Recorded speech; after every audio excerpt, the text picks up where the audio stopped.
Yeah, we had 180. It's moving.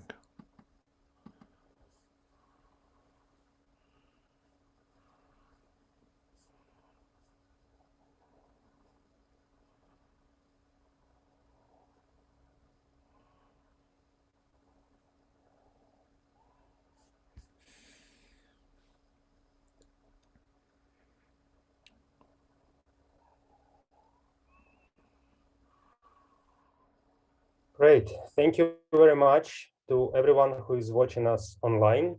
My name is Timothy Brik. I'm broadcasting from Kiev, the capital city of Ukraine. This is day number eight of war in Ukraine, of the Russia's invasion.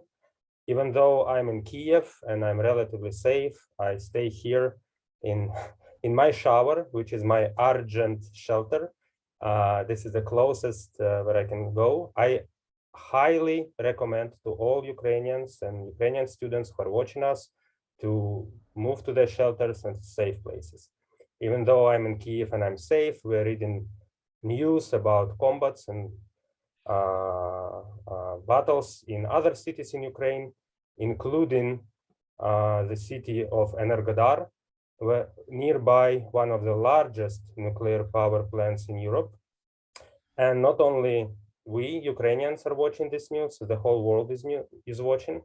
So in this, sending solidarity to Ukraine. And in this solidarity, we also have a very prominent speaker today, Nassim Nicholas Taleb. We are very honored to have him as a guest speaker. I already see that we have a worldwide audience, but I'm also especially pleased that our students of Kyiv School of Economics and our alumni can listen to this lecture. Professor Taleb is a man who needs no introduction. I will say only a few words. That Nassim Nicholas Taleb, well, he's of course the leading world intellectual. He's the author of multi-volume essay called the Inserto, which includes his famous books, The Black Swan, Fooled by Randomness, Antifragile, and Skin in the Game. He will present his lecture today. He will be speaking about 30 minutes, and then I will moderate your Q&A session. I will read your questions from comments here, but also I will be watching Facebook broadcasting, which is online right now. Professor Taleb, thank you very much. I will pass the word to you, please. This virtual floor is yours. Thank you very much. I'm extremely honored to be called upon. I guess you guys have other things to do than listen to lecture. So, but nevertheless, life needs to continue. And I spent my childhood in a civil war, so I know what it is. I know how it feels, and I know that you want to normalize as much as you can while maximizing your safety. And so good luck. My heart goes with Ukraine. And I was there last summer where, I saw everybody, spoke to everybody, talked to the Zelenskys, both of them, very impressive. And and here we go. I'm back, but from a back door. Incidentally, I'm boycotted. I was among the first boycotts. With the first day of invasion, a lecture I was supposed to give today in Krasnoyarsk. So Russia, it was supposed to be physical and then online, and then the minute the aggression started, said okay, niet, kaput. Okay, so an honor to the Ukraine because I really believe in people deciding their own fate.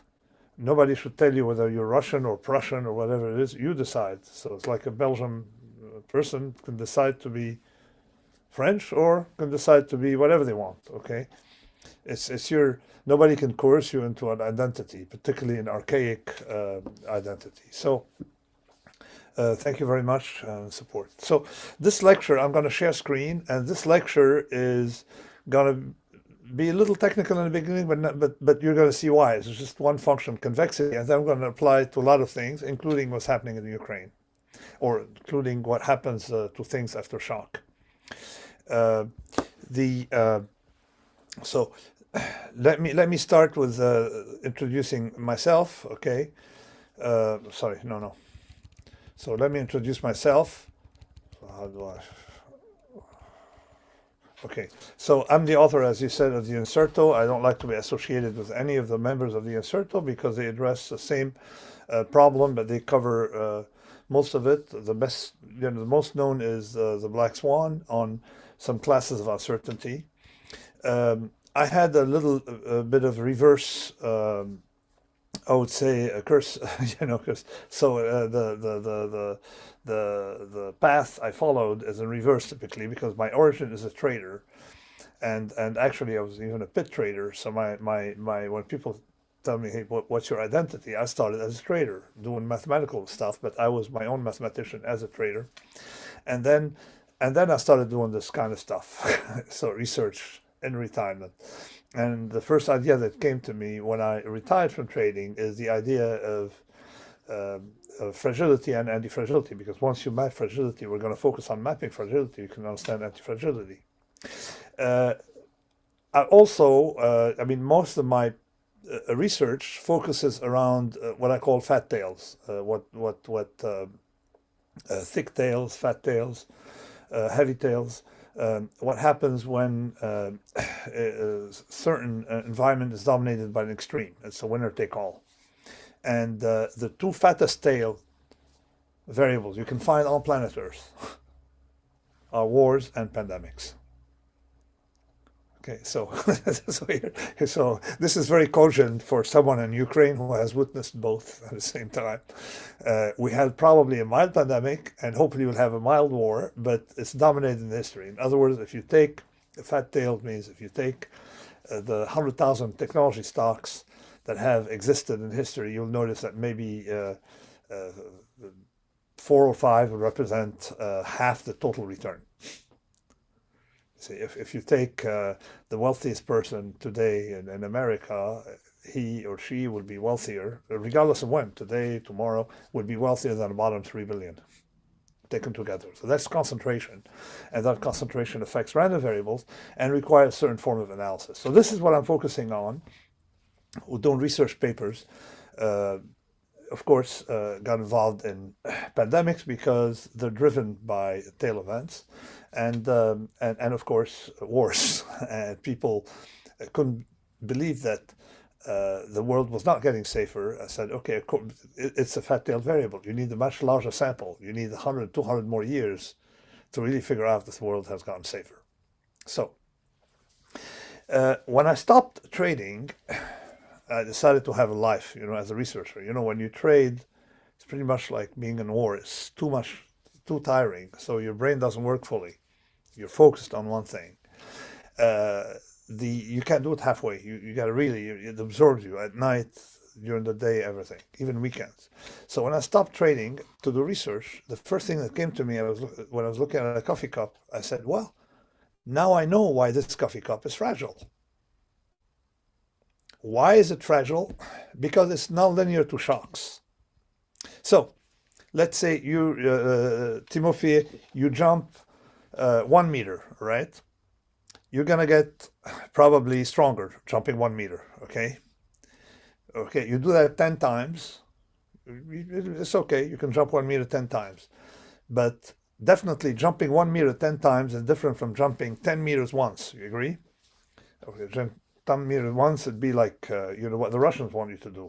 I hope you're not very high in floors, because in case you have to rush out.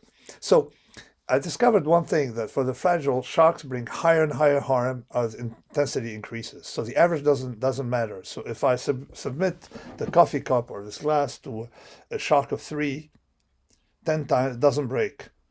You see? One time, say at shock of 3.4, whatever, I'm just inventing, for the sake of the discussion, the Gedanken experiment. So at 3.4, it breaks. So the average doesn't count. You see, when you have a threshold. And as you see here, you have a dose response, okay, where nothing happens, and a lot happens. So if you do an average of, say here 3 and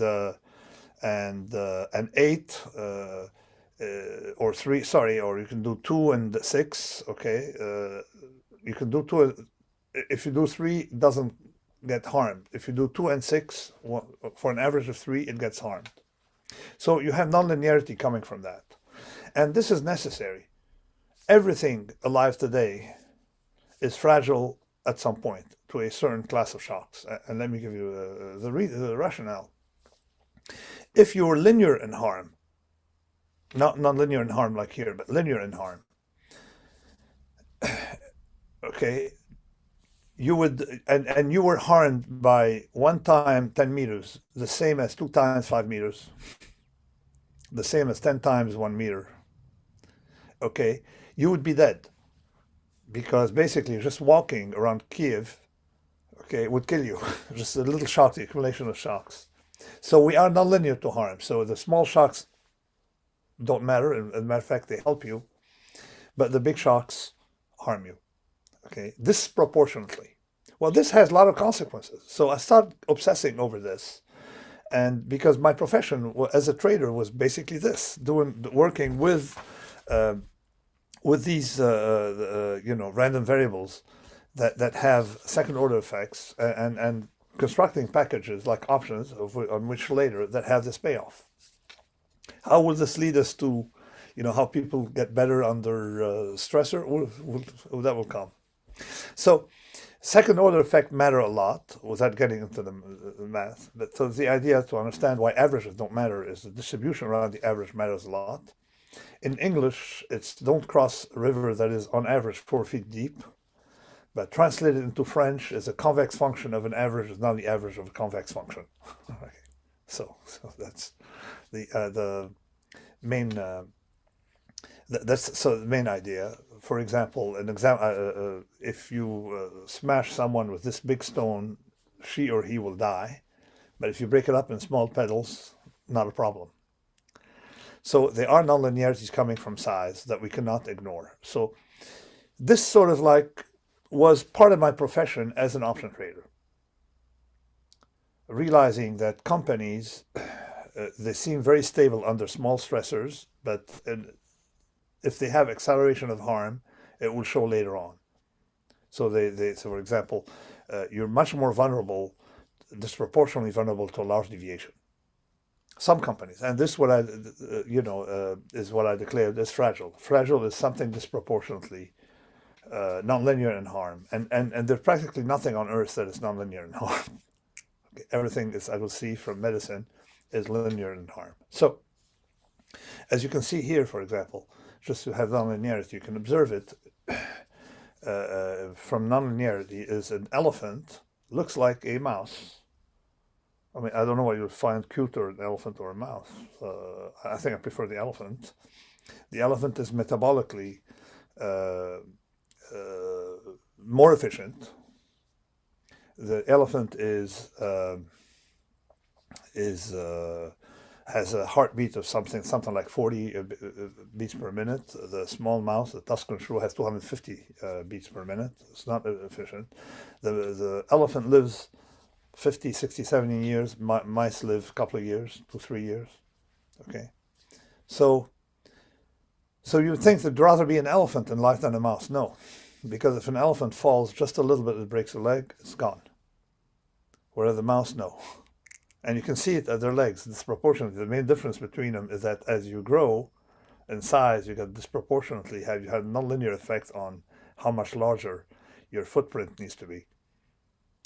So I'm giving this example just to give you, if we follow the logic, the reason behind the fall of large empires, centralized large empires, because they cannot tolerate shocks as easily as small units, just like a mouse versus an elephant.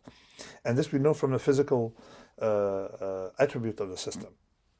So that, for example, a tall tower is much more fragile than a lot of houses. Okay, disproportionately more fragile, so it costs a lot more in reinforcement. And this I got as an option trader, discovering this convexity.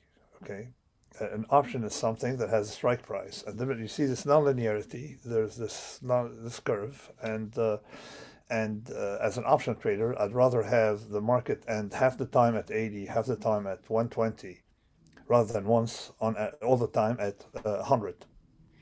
And to give you an idea how this maps into medicine, you know, the lung ventilator that became publicized during COVID, it was discovered that if you supply someone 100% of, whatever they need in oxygen, they end up not surviving.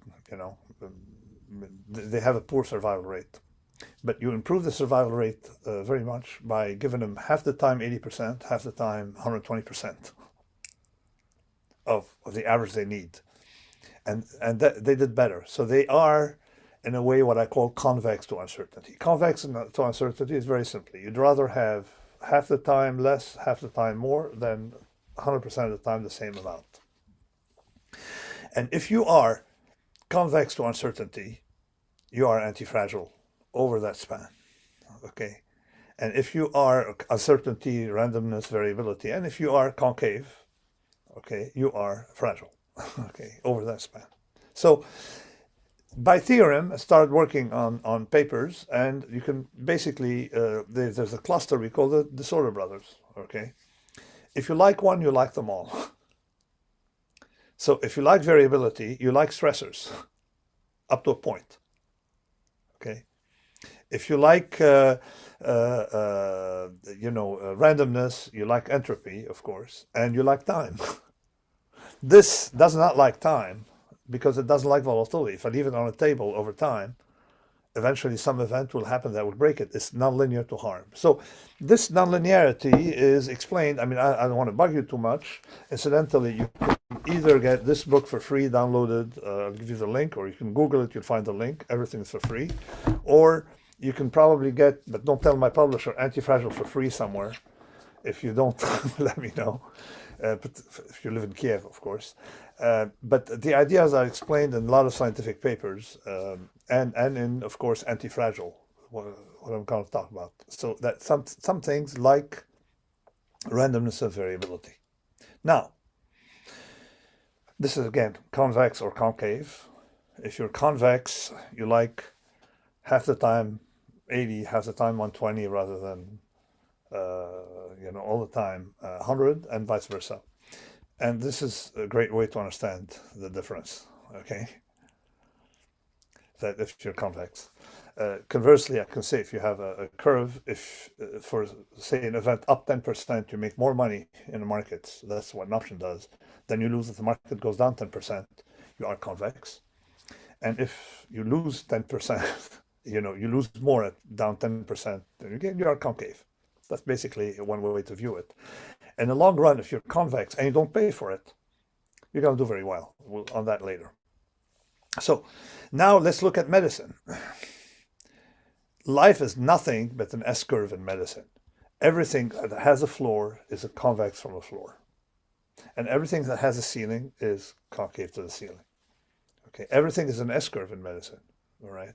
Or what I call the more complicated S-curve, where you may have the S-curve that's green, or an S-curve that goes up like, I want to have chocolate, and then, but you saturate, okay, but if you keep going, you don't just saturate, you die, because too much is poisonous. So this is very important, because you can see here exactly the administration, why the administration of 80-120 is better when you have concavity. For example, for lung respirators, but you can also understand intermittent fasting. Over a span, it's better to eat 0 calories one day and 4,000 calories the next day than 2,000, okay? Or at some span, all right? So also you can understand very well why the dose response in chemotherapy, for example. There's actually a bunch of a lot of people have studied medicine, but there are a bunch of people working on dosage using the nonlinear curve. The more technical work is on associating the local nonlinearity with the response to volatility. Okay, so you have that So why is this important? It's important to say that over some range of variation, we like stressors. But it's going to get worse. You like stressors, but hey, no, we need stressors in some situation because we are made for stressors. It's sort of looking at all these stories of evolution, but from second order effect. So saying, oh, we need water, I say, no, we need this supply of water. For example, a lot of people do analysis first order effect. They say, well, the Cretan diet is good. Now, why is a Cretan diet good? Well, look, the Cretans live longer. Okay, that's very nice. And they eat fish and a lot of tarama and a lot of hummus and a lot of, okay, so let's eat. No, you idiots. They eat, okay, they have 200, they're Orthodox. I am Orthodox. I'm sure many people in Ukraine are Orthodox. And you know there's prost, fasting, where they eat absolutely no animal product for 205 or 210 days a year. Okay, so they are, so, and then they eat, like, you know, the meat like crazy on some days. So they're infrequently fed meat, which, and we know that if you constantly have a stressor of having meat all the time without resting, you don't do as well having meat occasionally. Okay, you don't even need the same quantities. That's sort of like this nonlinearity that we're exploring in medicine, particularly in oncology. But also you can apply it to nutrition, to a lot of things. How diabetes comes more the result of constant feeding, and basically you don't experience hunger. Hunger has some effect. The Soviet Union had in its day a lot of research on fasting, where they put someone in a Siberian Lake Baikal, I think, and some institute, they stopped feeding him for 40 days, just give him water on water fast. So they studied these, but all these fall into this framework of analysis of finding local nonlinearities, whether you like intermittence or you like constancy. So hence antifragile. Antifragile is basically when you like volatility over a certain period, and if you like volatility, as I said, you like the shock up to some amount. Okay, and well, the converse is if you're antifragile, it means that in your history you're made for that kind of shock, and you don't get it. Well, you get in trouble. Okay, this is why we're made, you know, to exercise, because our bones don't respond, and our bones and our muscle don't respond to just nutrition or respond to stressors. You stress your bone, it gets stronger. You stress this is why people go to the gym. Up to a point, of course. You know, you don't want to stress too much, but there's the deprivation of this. If you're convex to something, it means you need it. Nature made you that way. Even for a long time, when I wrote Antifragile first, people didn't talk about heart rate variability. And I realized, I mean, in the beginning, I was wondering, you know, why do people want steadiness? And effectively, there's a research that started to show when I wrote Antifragile that basically the best predictor of death of anyone is when your heart rate is too regular. It means you're not responding to the environment very well. And sure enough, now people use heart rate variability as an indicator of health rather than disease, whereas in the past they were trained that way. So we can look at things that require stressors and this cluster of things, what I call the disorder brother, in two categories, on the main difference between a cat and a washing machine. So I'll focus on the benefits of uncertainty if you read it well. And antifragile doesn't mean jump out of the window, it means jump 1 meter. Okay. So the cat, what's the difference between the cat and the washing machine? Is that the washing machine, if you give it stressors, okay, it breaks. Whereas a cat, if you stress it, it may get better up to a point. So everything organic communicates with the environment via stressors. Like now I'm pale because I haven't seen the sun. I go in the Mediterranean sun. I will darken as protection from further sun. But I can't darken just by thinking about it, okay? We are built in a way to respond to environments. We're part of a complex ecosystem that requires this transfer of information via stressors. Whereas here, the washing machine, you stress it, it won't get better. So hence, there's a big central mistake that I've been fighting for all my life, particularly in finance, is that they think that lowering risks comes from lowering variability. No, you don't lower your risk by lowering variability. You lower the risk by lowering the tail risk, what I call for extreme events, and embracing some amount of variability that makes things better. So which is why directed economies don't do as well as free economies, because they embrace the variability. For example, America has the highest bankruptcy rate in the world, and it's the most dynamic economy, and people would rather go live in America than China or Soviet Union, the former Soviet Union. Okay, so or Russia, for example. So why? Because there is some kind of disorder, but there's a good disorder. We have the highest rate of bankruptcy in the world, and within America, the highest rate of bankruptcy is in the technology sector, which is the most dynamic. So you realize that making things steady doesn't work very well. Now comes to something, basically when I was asked to talk to about Kiev, I'm going to tell you my own experience. And this will, I hope, Timothy and people in Kiev will understand. All my life as a, outside Lebanon, of course, I've heard about PTSD, post-traumatic stress disorder. That people say, oh, people who witness wars have a post-traumatic stress disorder. I said, what the hell is talking about? I witnessed wars, and I'm certain that I got better out of it, from it. Okay. Well, it turns out that there's something called post-traumatic growth. Okay, whatever doesn't break, of course, it can break you. A lot of people get traumatic stress disorder, but bad events make people grow. I mean, up to a point, of course. Bad events can be, something that kills you doesn't make you grow.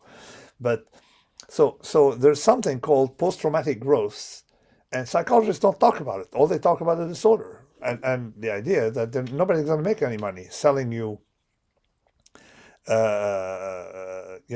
post-traumatic growth. They give you, because they don't have to treat you. Nature is treating you. Okay, well, psychologists make money giving you advice on your post-traumatic disorder. So they like to put disorders.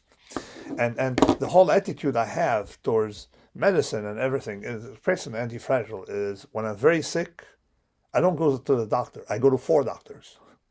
And if I'm mildly sick, I go to no doctor. You see, so basically I overreact. So this is what people didn't get with COVID. I react to pandemics monstrously, but I don't react to small little deviations. So, and then of course the antifragile, a lot of people upregulate under stressors. That's the post-traumatic growth. In other words, if you need stressors, you must get your stressors. So there are going to be wind. There's an expression in the States: when life gives you a lemon, you make lemonade. So you try to make, and of course the only way to make lemonade is lemon, and lemon is in English or in slang means a mishap. Okay, so when you have a mishap, I don't know how it translates into Ukrainian, but the idea is that there's going to be a lot of wind. So either you go into the basement and start crying and ask for government money, all right, or there's going to be a lot of wind. You say, oh, I'm going to make some money out of it. Big wood bills. So that's the main one. And if you look at history of civilization and countries, you see a parameter. A little bit of stressor has caused a lot of people to do very well. I take the most successful country in history, Singapore. They have no resources. So when you don't have resources, you tend to upregulate. The Phoenicians had no resources, so it forced them to, become merchants, and one thing leads to another. So it gets you out of the lethargical states. And you look at Saudi Arabia; they have all the resources, and look what they've done with them compared to Singapore. So you realize that in history, it's good to be small for reasons of scale. As you see, scale is nonlinear, and it's also good to have no resources. So in other words, it's like Venice. You turn water into gold. You upregulate. You say a little bit of a shock makes you better. That's the idea. Just like I lift weight, I upregulate. You see, I get the stressor, I upregulate. And sometimes companies, a little bit of chaos in companies, help them improve. Okay, it doesn't destroy them, help them improve. And sometimes some companies even create their own chaos. And let me tell you one thing: the best predictor of a bankruptcy of a company is steady earnings. because it means they're not adapted to the environment. Okay, just like steady heart rate. And for an individual, if you have a steady salary, it destroys you. Okay, whereas I compared two brothers. One had was on a salary, the other one was an entrepreneur, and you see them, they're making the same amount of money, but the other one was ironically a lot more resistant. Or they say fluctuat nec mergitur in Latin, fluctuate. But if you fluctuate, the more you fluctuate without thinking, the more robust you are as compared to something that's steady. And the best predictor, actually, of a hedge fund that's going to collapse is steady earnings. It means they're taking a lot of hidden risk.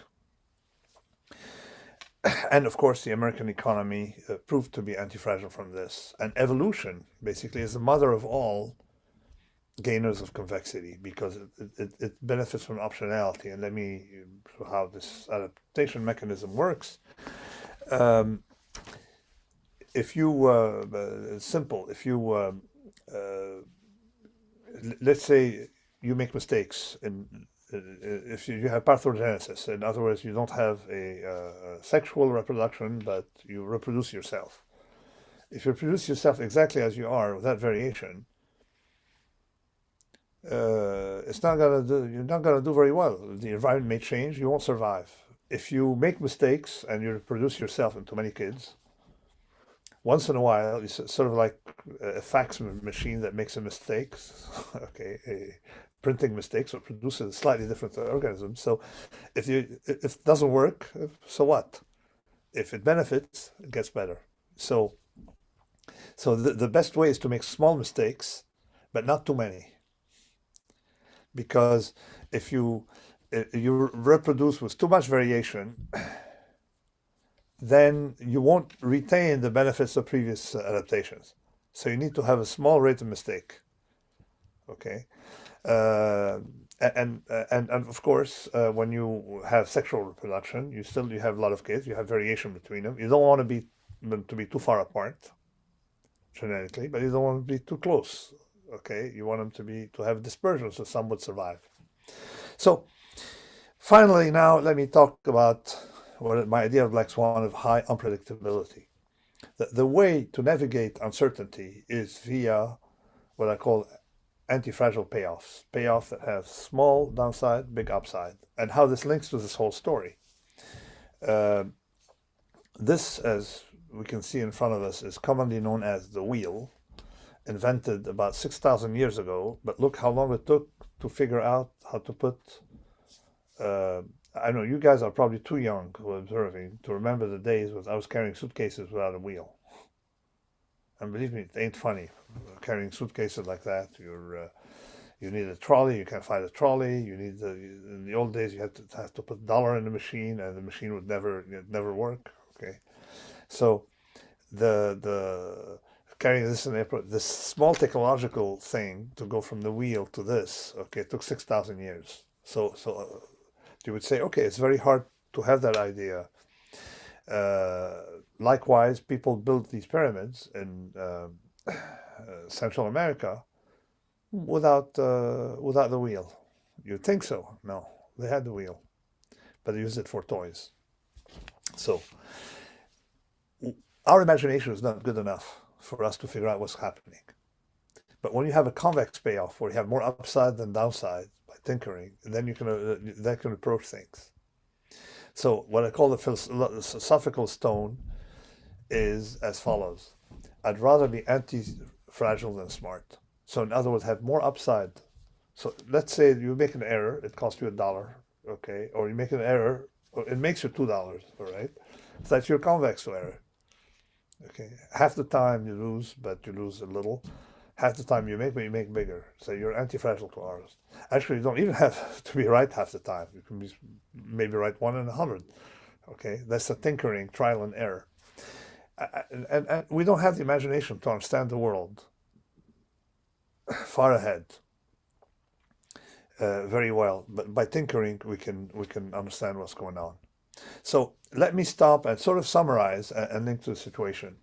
You're living difficult times. I went through that, I tell you, and believe me, think of post-traumatic growth. That will cheer you up.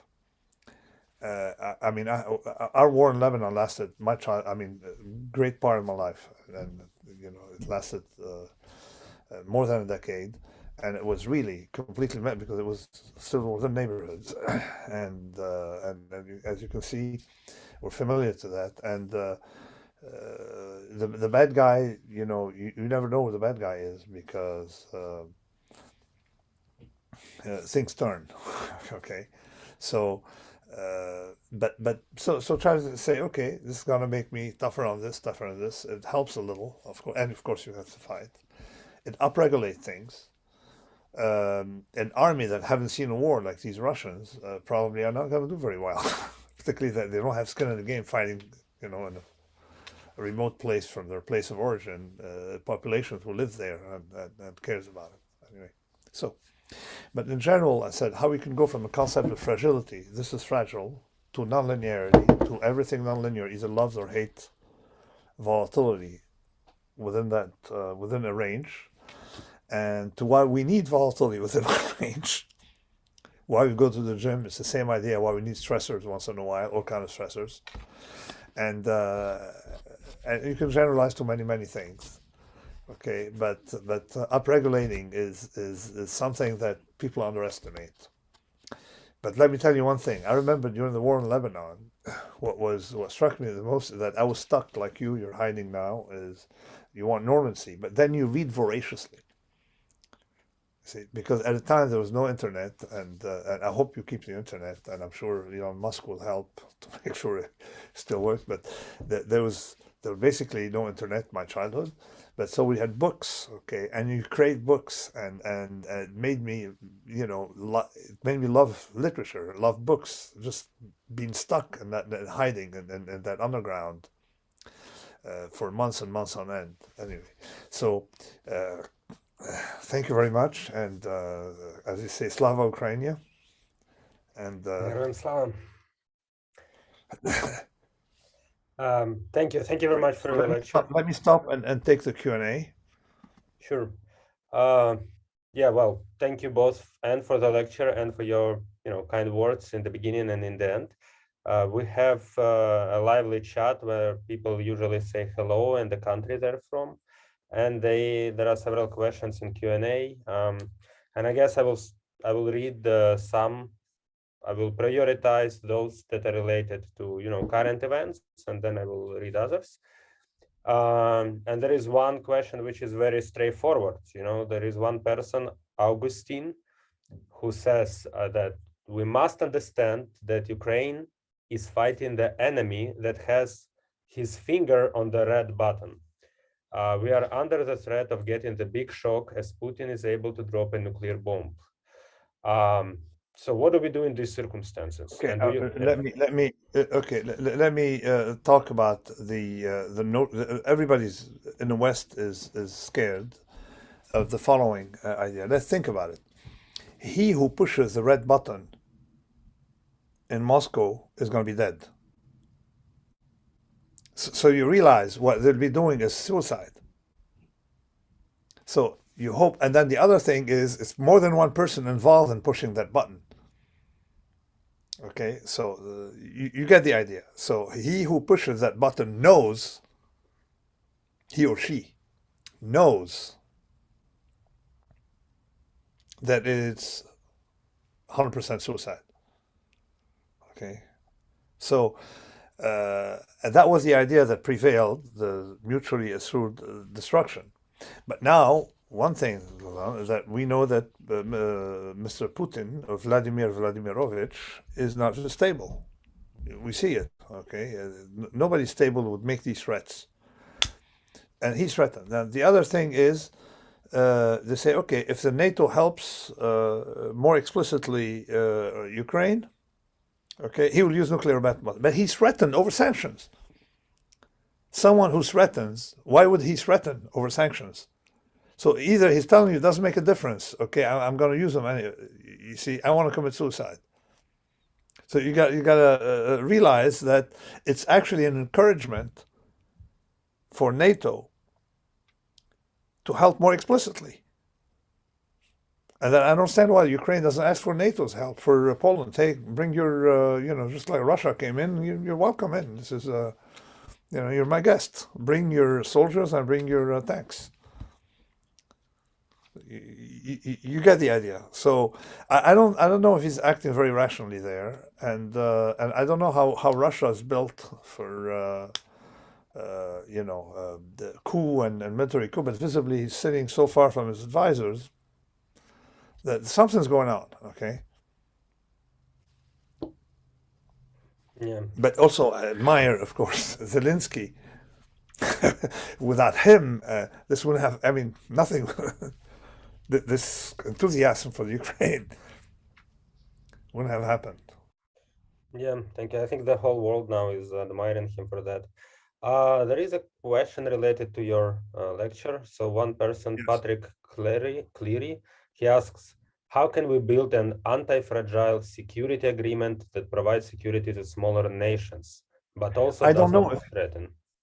I don't know if you should use anti-fragile here in that context. Anti-fragile, as I said, is a limited concept of things that like variability up to a point, and don't that. So something anti-fragile in an agreement is an agreement that has adaptation with some tension on both sides that get small tensions that get neutralized rather than big tension once in a while. Okay, that would be more of a fragile. Let's call it fragile versus robust. Let's forget the anti-fragile thing. Okay. Uh, another idea I want to talk about is that in my book Skin in the Game, which is the last installment of the Inserto, I spoke about skin in the game, how systems only work and operate well if those who create risk also take that risk. And I compared Zelensky, all right, in out there exposed to Russian bombs to Putin in his I don't know bunker basement, pushing buttons and yelling at advisors who sit far away from him. So you get the idea. Putin can push any button. He's not the one dying, but Zelensky is. And in Skin in the Game, I explained why this fascinates people. The reason the Christ is loved, we're by okay, kept coming back. The Christ is man, and for us, the Orthodox Church, particularly, not God, because God would be playing video games, right? But he really took risks and died. Okay, so he is God, but he suffered like a human. So this idea of taking risks, having skin in the game. So Christ has skin in the game, and this is why. And he was killed for his whatever he did, and that made him elevated him to of course, to the idea of to what happened. And the same thing happened to another Mediterranean. Okay, 4 centuries earlier, Socrates. Okay, had Socrates not been put to death, I don't know if we would be talking about him. Okay, so but a lot of these things, the idea of having skin in the game fascinates us humans. And in the past, unlike Mr. Putin sitting in his thing, and Zelensky is closer to Roman emperors, were always in battle. You see, they were generals, of course, and many were killed on a Prussian, not Prussian, on a Persian front. So this is why I mean what Zelensky did is vastly deeper than you can imagine from the outset. He did something central. Is he put his skin in the game as a leader when all other leaders on the planet don't have skin in the game. Yeah, just like many ordinary Ukrainians as well. I think it can explain their behavior too. So I see that there is one question which appears in different forms in chats and on Facebook as well. So people are fascinated with this concept of post-traumatic growth. And even though Yeah. you have already explained it, people still ask you to repeat some key ideas of it. So what would be a Okay. combination? How to develop it? What are the key points No, if you no. want The whole point is to say that the stressor that you're going to get is not just a stressor that is um, good for you, but it's something needed. You see, that it's something needed for your growth. Because I mean, we humans never had peace in history. We always had stressors. It's not till recently that we had this post-war, quiet period. I see. And I really want to ask one question from myself. I study Ukrainian society as a sociologist, and I know from the scholarship, from the literature, that for many years, many scholars and many pundits and journalists basically complained that Ukrainian society used to have this malfunctioning institutions. You know, government didn't work well, but at the same time, individuals collaborated. Civil society was quite strong. So you see that Ukraine has very bad hierarchy, but very good horizontal connections. And a lot of people thought that this is kind of bad because our markets don't develop well, our democracy does not develop well. However, right now, in the face of war, it seems that this is Yes. exactly what saves us. Yeah, so this is a huge disorganized horizontal connections between so many people who volunteer, help each other, fight with the enemy on the ground. So do you have any reflections on how to build a balance between, you know, building a strong, capable government, but at the same time be fluid? Exactly, Timothy. This is exactly what I, working on. Okay, a lot of libertarians think that government's always bad, and I tell you that there's things you can't do without government. Even Hayek accepted that government should be there for wars and pandemics. Even what's his name, von Mises. You have all these good anti-war people. Von Mises was in favor of the military draft against Hitler. Okay, von Mises. All right. So the way we got to look at it is in terms of what I just discussed. The government should focus on protecting society from extremes. Having a strong military, having a well-organized thing to deal with pandemics, and then the rest of the things you deal with it, rather than the reverse. So what happens with a lot of governments is that they start nitpicking on small little things, trying to fix stuff that already works, okay? And rather than focus on big adverse events. So, but if you go back to Adam Smith, nobody is anti-government. Even von Mises himself said, I don't see government as necessary evil. I don't even see it as an evil, okay? Okay, government is government for a function, just like everything has a function. Okay, but you should not. The government should be in places where it's needed, uncontrovertibly, where it requires some kind of collective action versus individual action. There's a lot of literature on that. And what happened with under the Soviet and it actually started with the French trying to regulate everything that doesn't need to be regulated. And do the reverse and things that are important. But I'm seeing it now in Lebanon. You have total breakdown of government, and you have municipalities are much better at maintaining social order. So small is beautiful, and a bottom-up system built like Switzerland, for example, works beautifully. Although I would feel choked in Switzerland with too many rules. But these rules come from the bottom. They come from the community. They don't come from someone in a centralized Soviet style. Incidentally, I always keep using the term Soviet Harvard illusion. Soviet Harvard, like you can direct some things. So the government should be there to allow the functioning of markets, provide you with a very good legal system. This is where you need the government, the good legal system. And rather than regulate, allow people to sue one another. I discussed that in Skin in the Game, but I agree with you that most societies will do better in many things just in organic collaborations for some things, but not others. You don't want the absence of government. Let me tell you what it leads to. And I saw it in Lebanon. You see it in many places. We even saw it in the United States with a mafia rule. Warlords and mafia rule. We see it even in Russia. I mean, Russia is a combination of oligarchy and and a centralized government.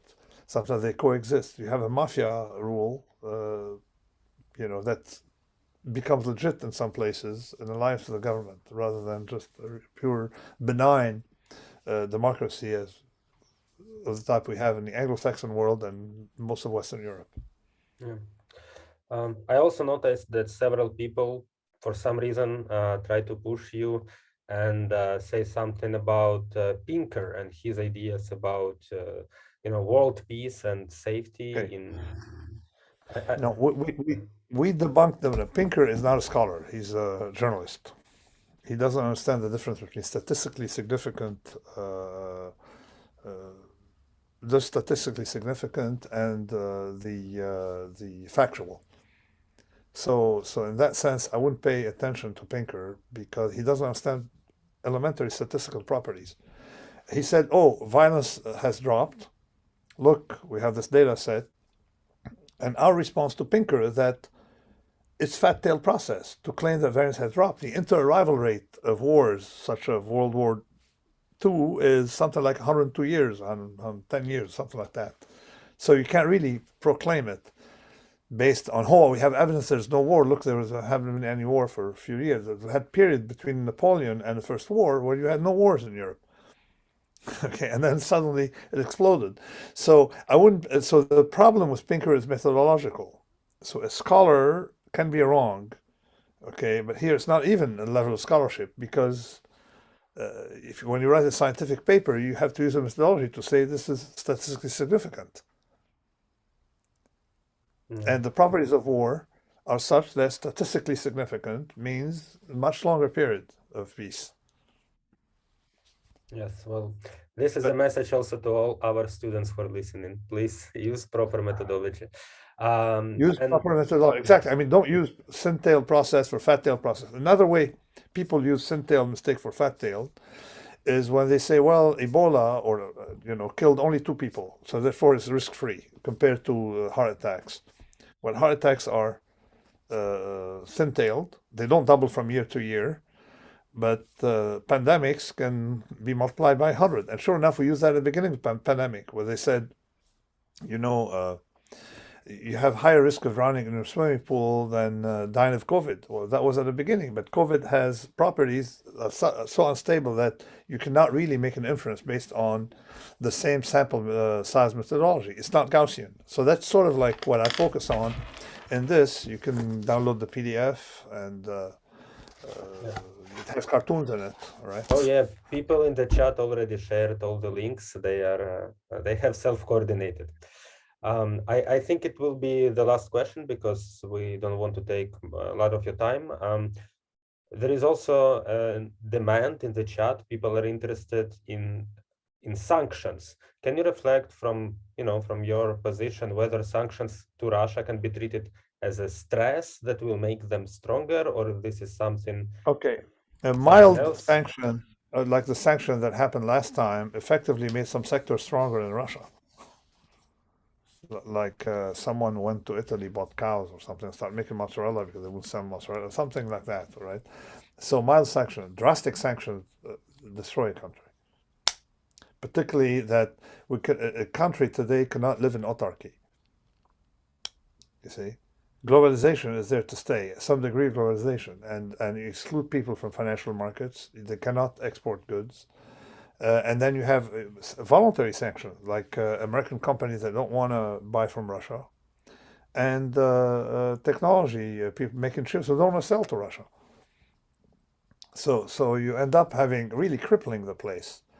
Now, whether the average Russian whose firstborn son is enlisting in the army will understand that this is not meant, to punish you because they may react by getting angry at the West, but to make you rebel against the Kremlin.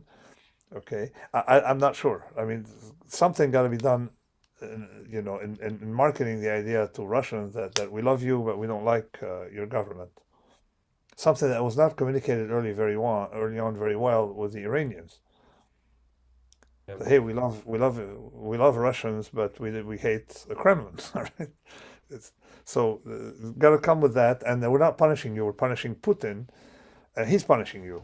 So it's Putin doing that to you, not us. So you have to also psychologically frame it in a way for people to not, resent the West. But definitely, the sanctions of the type we have now definitely would be serious. Okay. Yeah, thank you. So I think we're running out of time. The questions also start to repeat themselves. And I want to say to our viewers that please follow Kyiv School of Economics on Twitter, on Facebook. We will have more guest speakers for solidarity. But I want to say a special thank you to Professor Taleb because he was Thank the you very first much. one. And I pledge to come to the Ukraine when I can. I've been there many times. I was there last summer to come back and Absolutely. maybe We will whatever. greet you on the streets of peaceful Kiev, and we will share food and drinks. So Yeah, thank you very much. I love Kiev. I will tell you, I've been there 4 times. Well, we will wait you more for 5th and Great. 6th and 7th. Great. Thank you very much. Very much. Thanks. Enjoy your day. Bye Have a bye. good day. Bye now. Thank you all who joined.